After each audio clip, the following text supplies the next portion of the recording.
Good evening, everyone. Welcome to the first episode of Beyond Earnings, a podcast initiative by RCBHG, that is Rotaract Club of Bombay Hanging Gardens. We are delighted to have all the listeners and viewers who have tuned in today. In the past few years, especially during the pandemic, we've seen quite a significant rise in freelancers and rookie investors. Mutual funds में पैसे डाल दो, stocks खरीद लो, काफी लोग ने बोला है, but still not many are able to make an efficient start to planning personal finance. Worry not. RCBHG is here to aid you in your financial journey. Hence, today's episode will focus on how to invest in your 20s.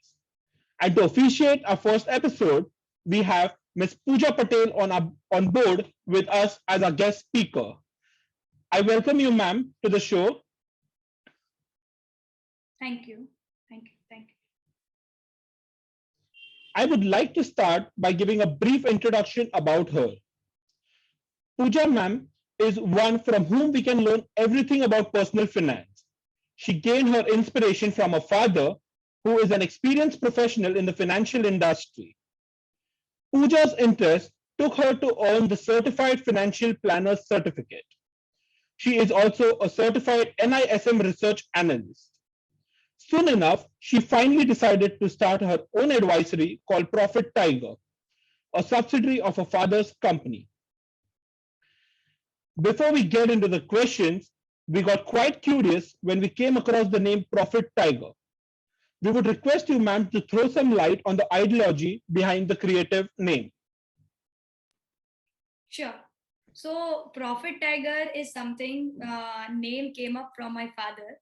Actually, like before 2 years, when I was planning to have my own advisory thing or my own something, at that point of time, my father advised me, why not to start your own rather than to continue with me. So I thought, okay. And after that, I was just researching about the names, and he has already created this Profit Tiger name before 2 years only. That as and when you will be starting your own thing, this would be your name. So this particular Profit Tiger name is not my ideology, but it's from my father. Yeah. Right. So your dad has been quite an inspiration from you since the start, and that has come from experience. He has a quite, I think, around 20 years of experience in the field. Yes, so we welcome you, ma'am, to the show. Thank you so much for sparing your time. Without much ado, let's get into the first question. Sure. When a person receives his first salary, what should be his or her first few steps? Okay, so see, whenever, say for example, I am a beginner in the field of investing, and I am getting 100 rupees as my salary. So now how will I allocate this my expenses, my savings or investments? From 100 rupees, this is the common budgeting rule. We call it as 50-30-20 rule.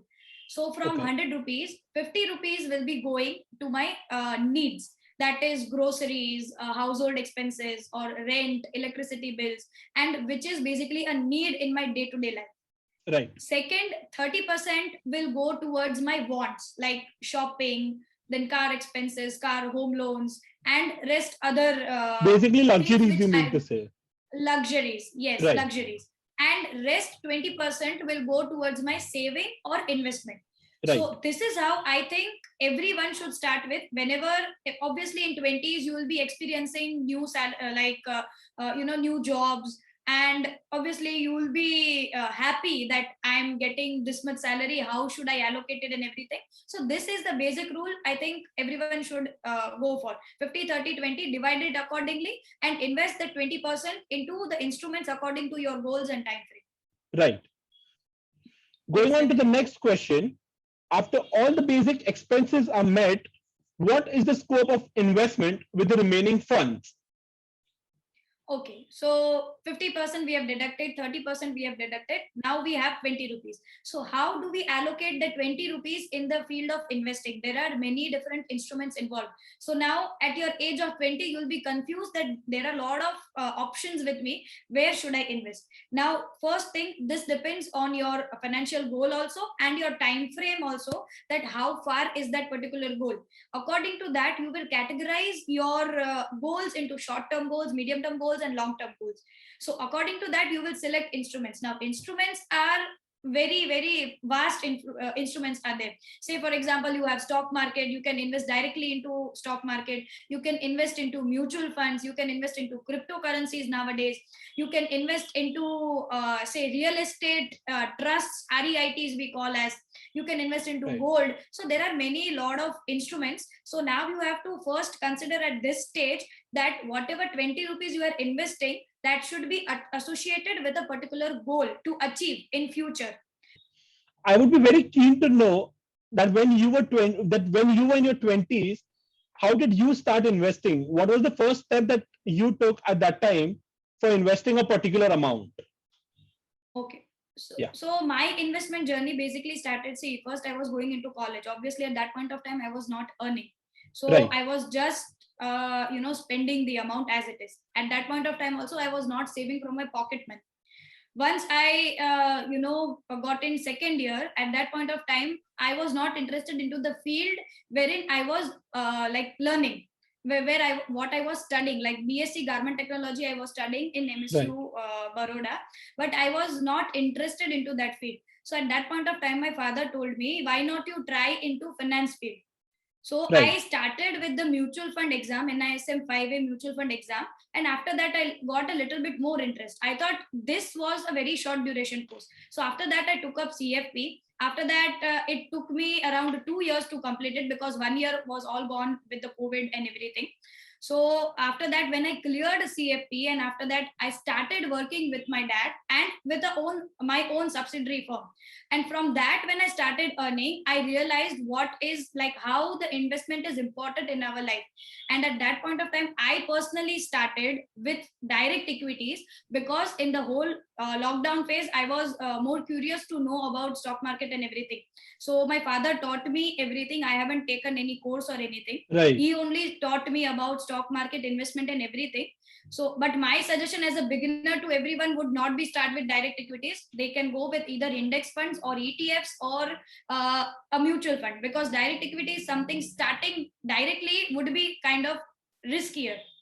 So you had support of your dad. So that was a good part where you could directly invest in something which your dad already has knowledge of. But for others, it is better to invest in the funds, in other funds. In mutual funds. Can you just name the funds again if you don't mind? Probably they can consider investing into mutual funds because they are managed by a fund manager professionally. They can consider investing into ETFs, exchange traded funds. Basically, they are a bunch of, say, sector-wise bunch of stocks. Then they can consider investing into index funds. Index funds are basically something which invests your money into indexes like Sensex or Nifty. So that is how. So these three options as a beginner can consider. Mine was little bit different because I had a support from my dad. That was the reason I started directly investing into direct equities. Right. How difficult was it for you actually to think of investing your own money when you started earning? It was very difficult. First, it was very difficult because whatever I was earning, I was fully invested into the stock market. Because I at that point of time, you don't need to give any amount to your parents, or you don't have to run the household things and everything. So at that point of time, after clearing CFP, I got a thought that if I don't want to give anything to my parents, why to spend it in my expenses? For expenses, my father is taking care. So why not to invest the whole amount into either stock market or any different category or mutual funds or anything? So it was kind of difficult, but slowly, I personally feel that it was a good decision at that point of time. Because even when I was in my 20s, I wouldn't have thought of investing a small amount to any of the sources that you've stated herein. Because for us, it was more like that we are actually spending more than what was required. But again, taking a Yes. decision of investment is a very big thing for everyone actually, because it helps you in the future. And actually, it's better to start early than to be late for any particular cause. Yes. And of course, Yeah. these investments, if they're considered for a longer period of time, they are very worthwhile. So Very, thank you very. so much. Yes. I'll shift to the next question. Given the various time frames, one can divide instruments into short term, medium term, and long term. What are the best instruments one can invest in respectively? Okay. So see, once you have divided your goals into short term, medium term, and long term, now it's the main thing that where you would invest. For short term, where you would invest, medium term, long term, same. So my suggestion personally would be all the goals you can consider investing into mutual funds only. First is because you don't have a proper knowledge to invest into direct equities at this point of time. If you have, then not at all a problem. You can go with directly stock market. But if you don't have, the most of the cases will not have, so mutual funds would be best for all term goals. So what you can consider, say for example, short term goals, we will give a time frame of say 1 to 2 years. That Right. would be regarded as a short term goal. So for short term, debt mutual funds are advisable. Now, what are debt mutual funds? Debt mutual funds basically invest your money into instruments like corporate bonds, government deposits, treasury bills. So these are kind of debt instruments wherein the company will loan the amount. Okay. So in that you will earn a fixed interest. So basically they are also known as fixed interest instruments. So comparative to equity stock markets, they are considered as safe investment and less volatile. And Right. obviously if the goal is for short term, you have to plan it accordingly, because if they are more volatile, you can end up in loss also, and you will not be able to achieve the goal. So Right. debt mutual funds are advisable for your short term goals, 1 to 2 years of time frame if you are planning. Now, Right. medium term goals, we can give a time frame of say between 3 to 5 years. That we regard as a medium term time frame. For Okay. medium term time frame, a mutual fund has a very good product, a category basically we can say. This category is a combination of equity, that is as a stock market, and debt as an asset classes. So these two as asset class is a combination, and we call it as hybrid mutual funds, Right. wherein you will get exposure into both the asset class, so that to maximize more returns from equities, because here you are giving a little bit more time than your short term goals. Between 3 to 5 years, you can obviously take somewhat exposure into equities to earn better returns, and also you are getting debt as a safety. So hybrid funds would be advisable for your medium term goals. Right. And for long term, if you are planning, direct equities is also fine. You can directly invest into stock markets if you have the proper knowledge about it. And equity mutual funds are also fine. Whenever you are planning for say more than 5 to 6 years, that we regard as a long term time frame. So say for example, if you are planning for retirement, if you are planning to buy a house, this all goals would be for a long term only, say around more than 10 years or between 10 years, 5 to 10 years time. So these all funds you can consider investing into equity mutual funds, rather than to go with a retirement scheme any from a government or anything. Equity mutual funds would generate more returns as compared to any other instrument. Understood. Right. You stated something called as mutual fund advisor. I would request you to throw some light on that for our viewers. Okay, so first is a first exam which I cleared was NISM 5A Mutual Fund Distributors exam. That is basically wherein you can recommend people which mutual fund is good according to your financial goal. Right. So this is all about mutual fund advisory. And after I cleared CFP, it is all about financial planning. Mutual fund advisory was just regarded to mutual fund, and CFP is something whole personal finance of a individual. Understood. Okay. Thank you so much. We'll shift to the next question. What financial advice changed your life?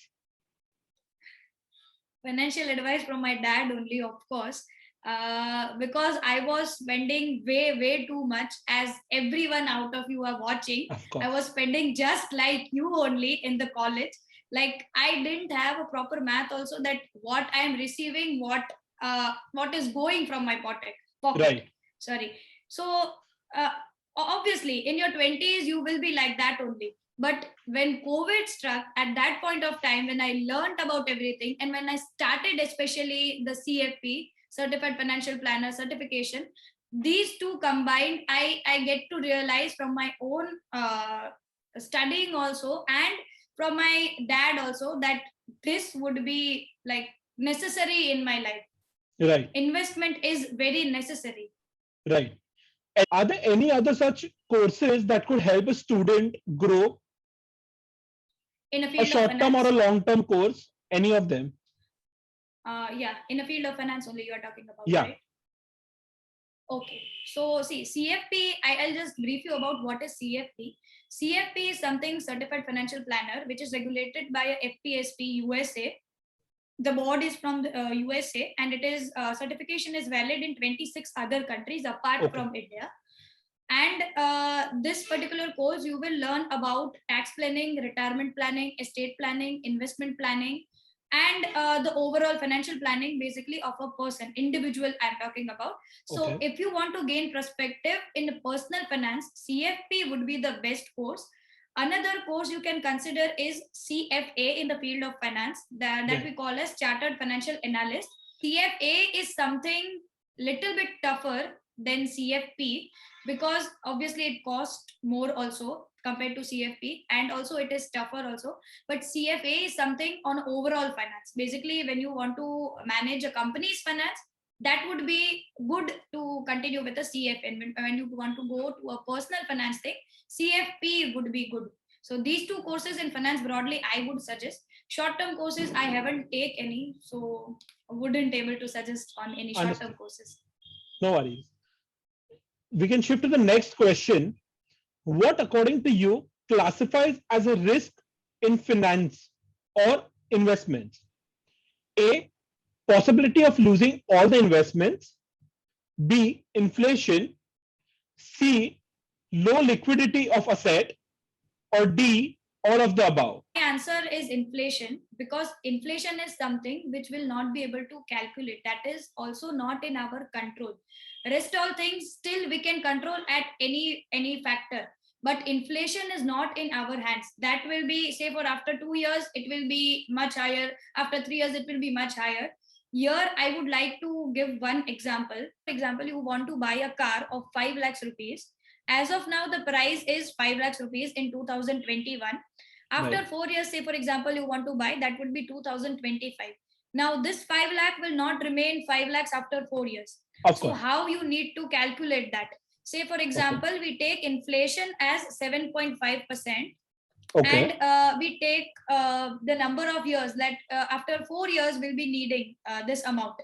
So, after 4 years, 5 lakhs would be nearly around 6 lakh 67,000. So, Okay. here inflation comes to the role. Say for example, if you are investing as per 5 lakh, then your investment amount would be wrong, because after 4 years you will end up with 5 lakh only, Right. but actually you will be needing around 6 lakh 67,000. So Understood. whatever investment you are doing, whether it be your for your car loan, home loan, or your retirement, you should always consider an inflation factor in your investment. Understood. Otherwise it will not result as what you have thought of. I've been hearing a lot about inflation from you. Could you please explain me some factors in aspects of inflation? Like, what are the factors that causes inflation? Okay, so there are, see, many other factors involved. First is we can consider GDP of our country. Second, we Okay. can consider how is our economy growing. What is the import export ratio in our country, and many other different factors. It also depends on our markets too. So many different factors involved as in term of inflation. Also depends on the currency rates, Okay. currency exchange, depends on that also. So many different factors involved in inflation, and also depends on the government also. Right. Since we are speaking of risk, I would request you to speak if a person loses his old amount. Okay, so see, that fear is there in each and every person's mind, because that is something whenever you're investing into mutual funds, sorry, or any other instrument, that risk is always there, because without risk you will not be able to invest. Risk is even there when you step outside your house. So don't expect whenever you are investing that you will invest with a lower risk and you'll get higher returns. You have to take risk as per whatever returns or whatever rewards you are getting from an investment. Right. So this will always be there, but according to your goal and according to your risk taking ability, in select the instruments. Okay. Moving on to the last question of the day, what do you think is currently the most popular financial myth? Okay, so the most popular financial myth is regular plan and direct plan in mutual fund. What is happening currently is people are making a lot of videos around direct plans and provoking people to invest into direct mutual funds. Either they understand or not, because direct mutual fund have a less expense ratio. So comparatively, if you see on a net basis, direct plans have a more return compared to regular plan, because regular plan have a little bit high expense ratio, wherein you will get some value added services and expert advice in that particular field. So Okay. people are ignoring this and more proactively investing into direct funds just because to save money, because I don't want to give more money to the as an expense to the mutual funds. Okay. But they are ignoring that fact that they are not taking advice from a financial advisor or a financial planner in this particular field, who is expert and who has been in this journey from years. So say for example, whenever you are investing, I have studied this and researched this particular topic for direct and regular.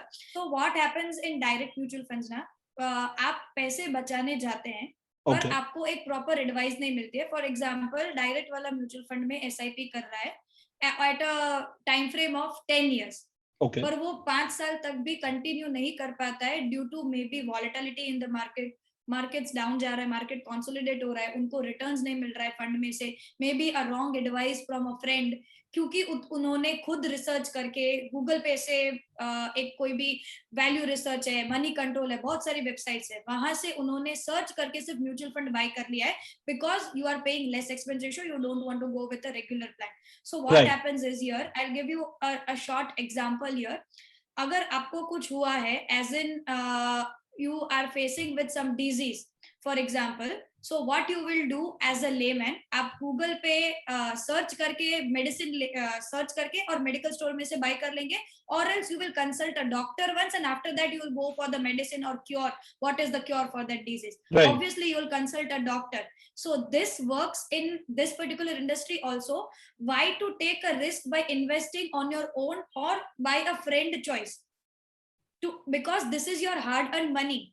Same way it was concern of your health. So financial planner or financial advisor act as your financial doctor.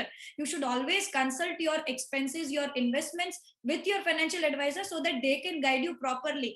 आप पैसे थोड़े बचाने जा रहे हो, उसमें आपका भी लॉस हो सकता है, क्योंकि you are considering, say for example you are continuing for long term, but आप वो long term के लिए continue कर ही नहीं पाते, तो ultimately आपका वो लॉस ही है.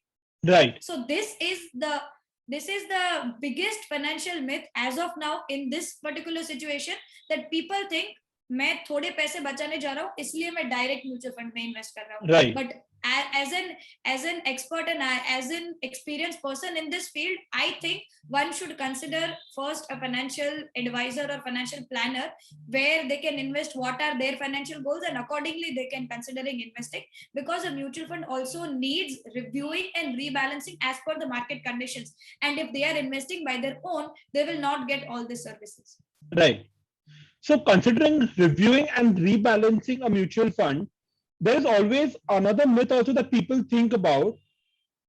Children actually or students actually try to invest in funds on the name or the goodwill of the brand, which is again a wrong decision. Yes.